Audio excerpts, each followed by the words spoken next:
to Full-Time Yoga Teacher Podcast. My name is Reika and I am your host.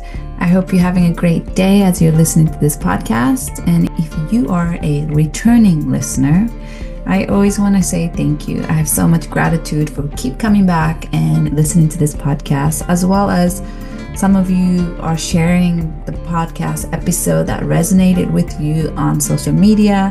And thank you so much for doing that. I always appreciate you sharing this podcast to your community. If you're new to this podcast, I want to say welcome. In this podcast, I interview different full-time yoga teachers and also part-time yoga teachers to learn how they got to where they are at right now in their teaching career. Because this is the kind of information and conversations that I wish I could have listened to when I was a new yoga teacher trying to navigate the world as a full-time teacher. I wasn't sure if it was possible. I wanted to speak to other people who were doing it successfully and well, and those kind of information would have been super helpful for me and also fun for me to listen to. So that's why I started this podcast about a year ago, interviewing different yoga teachers and kind of sharing their career path, their journey. Everybody has such a unique journey that they lived through. And that has been so fun for me to listen and ask questions and share it to the world. So I hope you're enjoying this podcast. So every 10th episode, I decided to do a solo episode where I just get to talk because a couple of you have asked me to share about my thoughts, my journey, my path that led me to where I am today. So I decided to do a solo episode every 10th episode. So you and the listeners can also get to know me, my thoughts, my path, and my journey of how I got to where I am today. So if you go back and look at all the episodes of the past, you'll find out that every 10th episode will be my solo episode. And there's some few extra ones of me talking solo, just like year reflections and stuff like that. So feel free to go back and listen to all the older episodes, especially if you are a new listener. Before we get started today, I want to share with all of you the upcoming training that is happening. So I have a mentorship program for yoga teachers where we meet online, sometime in person, monthly for yoga philosophy discussions or yoga book club discussions or pranayama and meditation. I record a asana lab recordings to share once a month. There's even one-on-one opportunities that people can sign up to talk to me and ask specific questions about their specific teaching journey. And there's also monthly special topic workshop that I invite guest teachers for. So all of this is included in the mentorship program. So if you're part of my mentorship, all of these offerings, so that's close to like 4 or 5 meetings per month, is included in the mentorship program. And whenever I bring in guest teachers to teach a special topic workshop, I also open up this workshop to anybody who want to join, who want to further deepen their knowledge and practice in yoga or teaching yoga. So this weekend, so this upcoming Saturday, which is March 1st, from 2 to 4 p.m., we have exciting workshop coming up where Ali is going to be teaching advanced handstand workshop for yoga teachers. So you don't have to have advanced handstand practice to join this workshop, but this workshop is geared towards teachers or serious practitioners who want to learn the anatomy and biomechanic that goes behind being able to go upside down, but also learning how to cue or different props to use or different drills and exercises that could help you or your students to improve in their handstand journey, as well as how to hands-on assist a handstand. So as a teacher, you can feel comfortable and confident teaching inversions in your class. So it is geared towards teachers, but it's not only for teachers. So if you're listening to this and you're not a teacher, but you still want to come and kind of deepen your knowledge and education and practice in handstand, this workshop is for you. Ali is amazing. She's really fun and she also really know what she's talking about when it comes to body anatomy, biomechanics.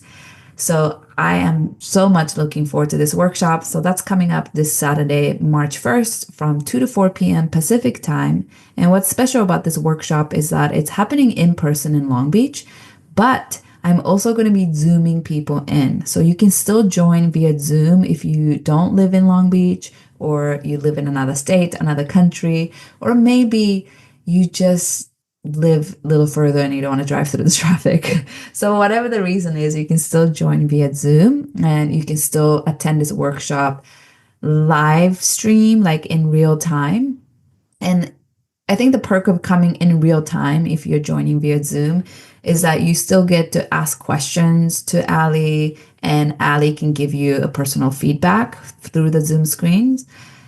But it will also be recorded. So if you choose to sign up for the workshop but want to watch the recording later, that option is also available. So the workshop is $44 and it's happening this Saturday, March 1st, 2 to 4 p.m. Pacific time, which is 5 to 7 p.m. Eastern time. So I hope you can make it. I'll put the link to the workshop registration on the show notes so it's easy for you to find, click, and register for this workshop. All right, so I think that's all the little update I have or announcement I have before I get started on today's solo episode topic. So this episode is called Where is the Yoga World Going? I've been having this reflections quite a bit in the last couple of weeks, I would say. And I think what I'm seeing and noticing in the change and shift in the yoga world does not represent the whole world because I live in Long Beach, which is part of Los Angeles, California. So I see the trend that I notice mostly in Southern California. So I'm sure if you're listening and you live in another part of the United States, another part of the world, what you're experiencing in the yoga world could be very, very different than mine. So I want to say that up front, and I'm just sharing what I've been noticing, the trend in the yoga world. And that is why I want to share the trend that I've been seeing and noticing. And I really would love for you to share with me what are trends you're noticing and seeing in the yoga world that you are part of. Because maybe it's similar to what I'm seeing, maybe it's very different to what I'm seeing. So I genuinely want to know. So I really would encourage you. I would love to hear from you. So feel free to write me. Don't hesitate to message me, whether that's on Instagram at Reika Yoga or through my website, www.reikayoga.com. I'll put all the links on the show notes, how to find me. So I've been teaching in the yoga world for almost 10 years, practicing probably 5 years before that. But I would say since I've been teaching, since my first 200-hour teacher training is when I'm much more deeply in the yoga world here in mostly Los Angeles of California. And I also want to say that changing and evolving is not a bad thing. I'm sure yoga world has been changing always. It has always been evolving. Just like history is always being made and created, nothing stays the same and we can't get attached to how things used to be. We have to be open and be okay with the change. And what inspired me to talk about this topic on my podcast is because I've been noticing the change. And if I were a teacher who's been teaching for 20, 30, 40, 50 years, I probably have a lot more to say about all the changes that, that has been happening in the yoga world. But since I've been in this yoga world for about 10 years, this is just my reflections on the past 10 years. But there was a pandemic that happened in early 2020s. And I think that probably made maybe accelerate a change in the yoga world. I'm sure not only yoga world, there's been many changes in the world, society as a whole, but just to stay on topic with this podcast, I'm just going to be talking about the yoga world. So the first shift in the yoga world that I'm seeing is, I think before the pandemic, there were more yoga studios that focused mainly only on yoga and offering yoga classes and teaching yoga classes. There were many yoga schools that really offered high quality trainings and workshop teacher trainings to really offer opportunity for students to go deeper into their practice, not only asana physical practice, but philosophy or meditation and pranayama.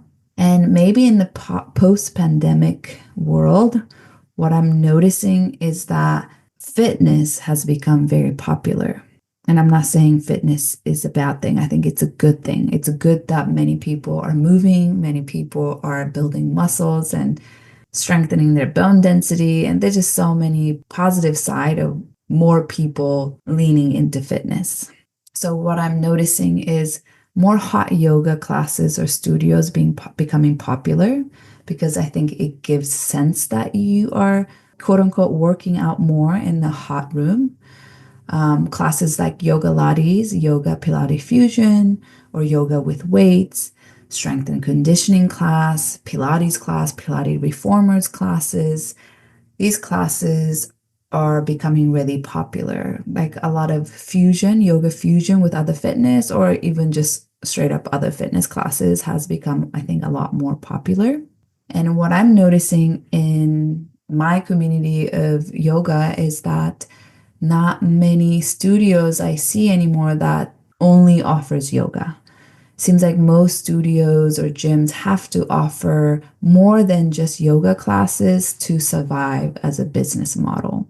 Like offer yoga with weights or yoga lattes or yoga and HIIT classes. Or some gyms will offer spin classes, Pilates reformer classes, HIIT classes, kickboxing classes, and yoga. And people can just pay one monthly membership and they get to practice all of those modalities, not just yoga. So I think less people are willing to just commit to a monthly membership at a pure yoga studio that only teaches yoga and no other fitness modalities. So I think there's a rise in all-in-one fitness facilities, and I could think of place like Moxie's or Club Studios, Lifetime gyms, Camp in Venice Beach. Like these places are all-in-one fitness facilities that member can take many different modalities of group classes, and yoga is one of them, but not all of them. And also fusion classes are on the rise, like yoga lattes, yoga with weights, these kind of things. So I think the takeaway of this is that yoga has become just one part of a broader fitness package, and maybe less people are wanting to or willing to only have a monthly membership at a yoga only studios. Because if they sign up for all-in-one fitness facilities, they get more than yoga as part of their monthly membership that they're paying for. And this is a pure observation. I'm not demonizing fitness. I'm not demonizing yoga lattes or yoga with weights. I myself like lifting weights, and I myself like to go running and sometimes take reformer classes. So I completely understand why these kind of gyms are becoming more popular. And I'm seeing more mom and pop yoga studios closing. And the next point I want to touch on is, since the pandemic, there's a rise on hybrid training or online training. So for example, hybrid training is there's an online portion of the training and in-person portion of the training. Whether that's a weekend workshop, whether that's 10-day workshop, whether that's teacher training or special topic continuing education trainings, many formats that I'm noticing the rise in is there's pre-recorded content, and then maybe you come on Zoom to ask questions about the pre-recorded content, and maybe there's like in-person aspect included in that training too. Maybe you meet once in person to cover in-person materials, or maybe you meet in person for a weekend, but the rest of the training or learning is happening online, hybrid, pre-recorded, or live on Zoom.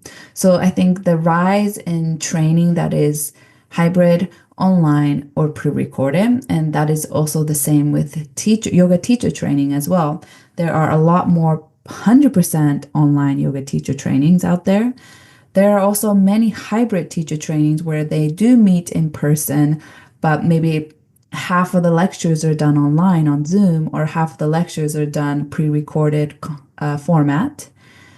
And also the teacher training that I was part of in Peru, the students came to be in person for 2 weeks in Peru to spend 2 weeks together to complete the 200 hours. But remaining hours, they were supposed to finish their online pre-recorded content to make up total of 200 hours. And that makes sense because these kind of training makes it a little bit more accessible for people to join if they have a demanding job, if they have family to raise, if they live in a place where they don't have yoga studios or great yoga teachers and trainings available to them. So I think this rise in online and hybrid training has a great positive. And the flip side of this is that I'm noticing less people are willing to sign up for in-person training. Less people are willing to take time off work or choose to commute, drive to a studio for a 2-day, 3-day, 5-day training.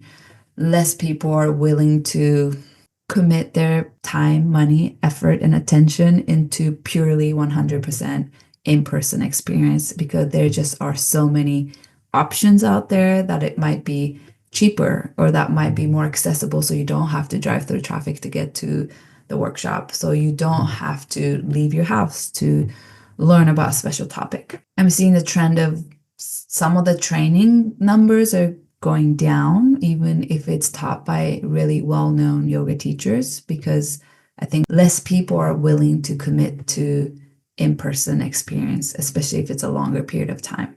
I completely understand this shift, and I myself have been able to benefit from this shift, being able to take a lot of online teacher trainings or online continuing education programs. I get to take my favorite teacher, Annie Carpenter's weekly yoga classes on Zoom. Before the pandemic, I would have to fly to Northern California to be able to take her weekly yoga classes that she teaches at the studio. But now I get to join by Zoom to take my teacher's class, which is so great. But the sad side of this is that I do think there's a magic in in-person training where we come together and be with community in person in the same room and really feel wisdoms of teachers and feel the magic of yoga and feel and experience the essence of yoga. And I'm noticing that is becoming less and less, and less people are wanting to and willing to and are able to commit to that. And there's a part of me that feels a little bit saddened by that. And there's also a part of me that is celebrating that because it makes it more accessible. Another thing I'm noticing in teacher trainings or teacher-student relationship is that there are less long-term mentorship that happens between teachers and students.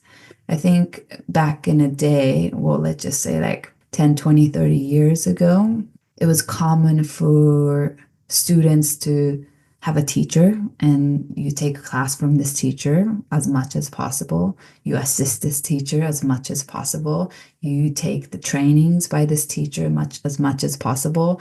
And you eventually get the blessing to teach from your teacher.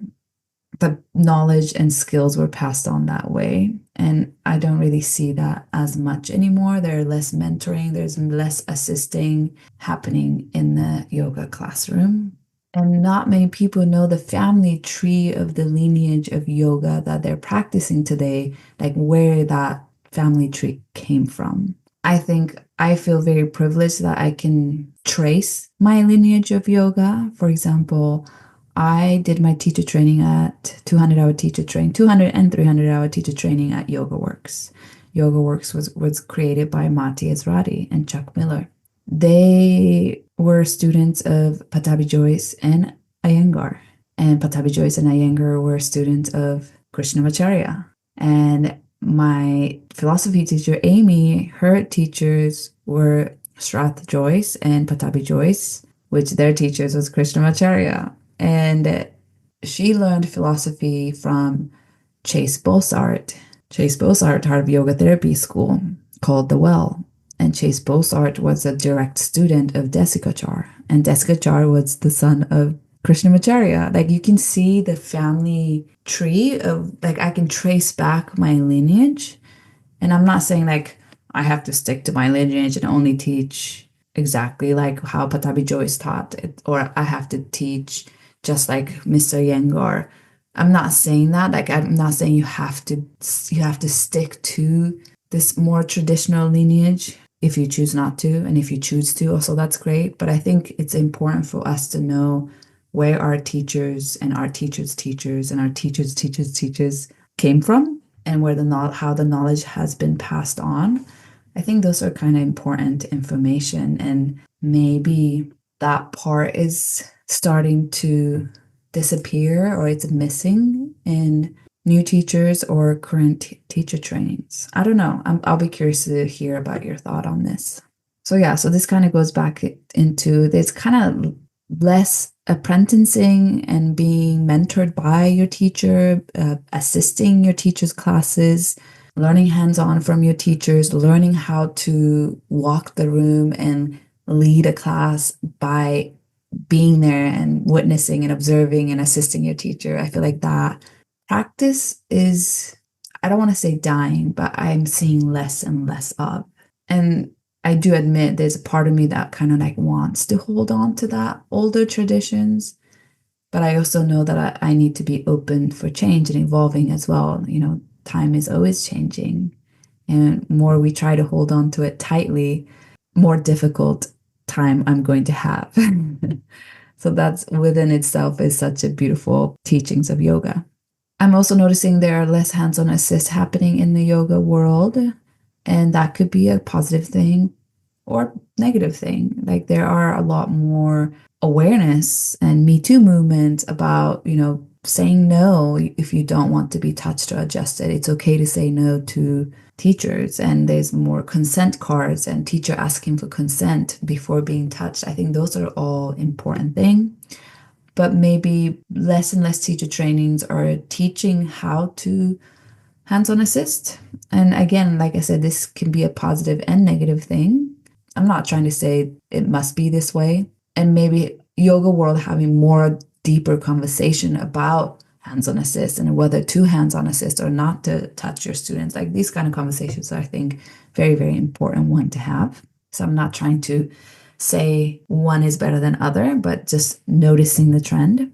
And I'm also noticing teachers demoing more when teaching, whereas a lot of my teachers that I assisted and learned from, they kind of walked around the room the whole class rather than demoing. They may have demo a little bit, but very few. They didn't demo very much, and they really kind of walked around and helped students. And although I still see my teachers doing that and teaching that way, I do see the trend of teaching is more demoing. And again, I could be wrong, so please share your experience from the shift that you're noticing in the yoga world. And definitely there's more music in yoga classes these days. And I think this could be definitely due to the fitness culture becoming bigger and being more intertwined in the yoga world. So there's definitely more music, and it's very rare for me to find teachers who don't play music in their yoga classes. A lot of my teachers do not play music, but when I think about most of the teachers who teach in my town of Long Beach, I would say like 90% or 99% of them do play music in their class. So it's almost become like a norm to have music in class, and almost expected to play music in a yoga class. And there's more focus on curated playlists and external stimulation than internal observation in the yoga class. Also, almost every single yoga studio and space now have mirrors not all. Like I do know some studios that do not have mirrors, and those tend to be maybe older studios or traditional studios. But I think obviously in a gym kind of setting, there's always, in my experience, mirrors. And from what I hear from feedback from students love having mirror in class so they can see themselves or they can see their pose and make adjustment according to what they're seeing. And another interesting trend that somebody brought up for me, there was this article that I found on, I don't know if it was LA Time or what, but it talked about how so many vegan restaurants are closing in LA. And I also have noticed the trend of less people are vegan anymore. I feel like there was more plant-based, vegetarian, and veganism was a lot more popular 10, 20, maybe 30 years ago than it is now. There's a rise in fitness culture that also came with a rise of protein or a popularity of protein or emphasis on eating enough protein in this fitness culture, which I think also has a great benefit. But maybe 10, 20 years ago, when there were many yoga studios that just taught yoga, there were yoga schools that dedicated to creating high quality teaching environment for yoga students. And those was also the time where plant-based eating and vegetarianism and veganism was also popular, especially here in LA, green juices and green smoothies. And I feel like now those trends are slowly shifting. I'm seeing more and more influencers sharing that they are no longer vegan anymore. I see many vegan restaurants closing in LA, and there are more emphasis on protein and fitness classes, and maybe less yoga classes. And maybe more emphasis on protein shake and powder, and less emphasis on green juices and green smoothies.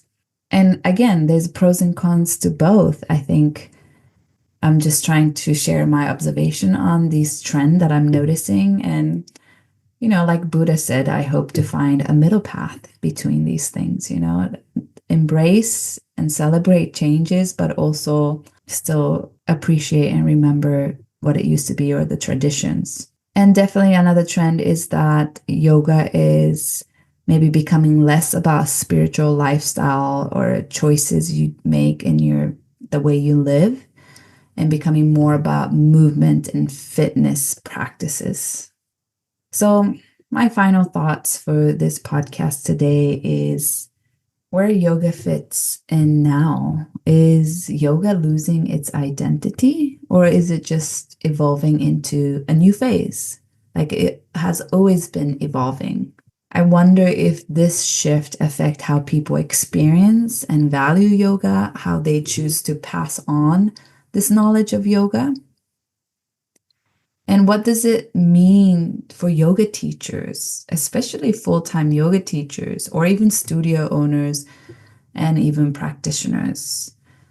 Does this mean that being a full-time yoga teacher is going to get more and more difficult?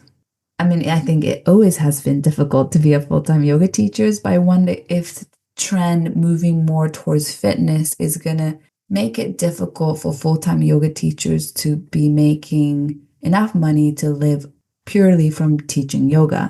I know many teachers who not only teach yoga, but teach Pilates and yoga Lattes and reformers and fitness, and they're also dance teachers or personal trainers. So maybe that is going to be the trend that you don't have to, but it's going to be more beneficial if you had skill sets and certification to teach other movement modalities besides yoga, if you're a full-time teacher, to make a living as a yoga teachers, or I guess as a movement teachers in the future. And is there still space for traditional, deep, long-term yoga study in the modern world, and how that may look differently in the future? Probably more online, more hybrid learning and training, and more pre-recorded content.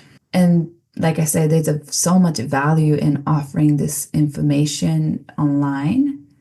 But I just hope that we never lose the in-person aspect. I hope we never forget the magic of coming together in person, even if it's just for a day, even if it's just for a couple of hours. I think there is a magic and so much value in community where we can come together in person and really share our experience together.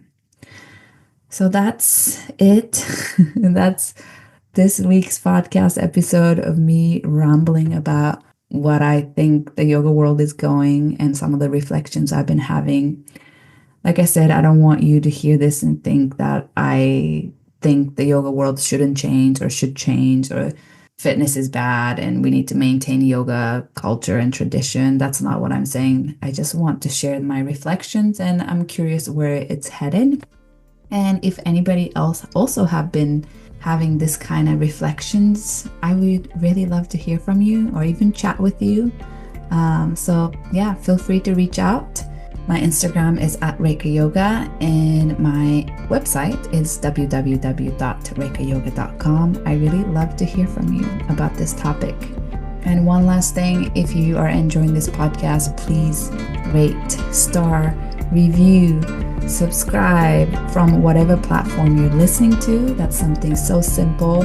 It takes a minute or less than a minute. It's free to do. That can help this podcast tremendously. So I really appreciate you doing that. And I will speak to you next week.